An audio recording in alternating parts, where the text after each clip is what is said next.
Bonjour à toutes et tous, je vous espère en très grande forme pour cette nouvelle bonne presse. Aujourd'hui, je voulais vous parler du perfectionnisme parce qu'effectivement, on l'entend souvent au travail, on entend souvent des gens et nous-mêmes on dit je suis un perfectionniste. Alors on dit souvent qu'il ne faut pas être perfectionniste. Moi je crois qu'il faut être perfectionniste, mais par contre il faut bien comprendre ce qu'est le perfectionnisme. Et souvent je pense qu'on se trompe dans l'objectif final du perfectionnisme. Généralement, qu'est-ce qu'on fait quand on est perfectionniste? On se rajoute des tâches et on rentre de plus en plus dans le détail. Donc c'est toujours de plus en plus de détails, de plus en plus de tâches. Et là, effectivement, le perfectionnisme, il est assez destructeur parce que finalement, on en fait toujours plus, on met toujours plus d'énergie et ça épuise. Mais finalement, si on conçoit le perfectionnisme comme de la simplification, imaginons finalement le perfectionnisme, est-ce que ce ne serait pas de réduire au lieu d'augmenter?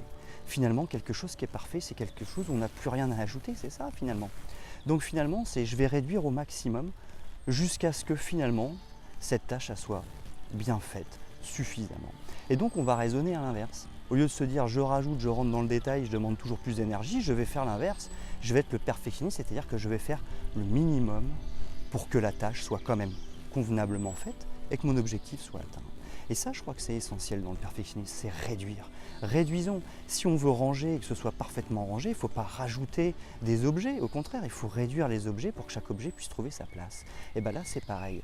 Si j'ai une mission à remplir, je vais essayer de la remplir avec le minimum de tâches. Et ça, c'est parfait. J'ai fait un minimum de tâches pour atteindre l'objectif. Là, on est dans la perfection.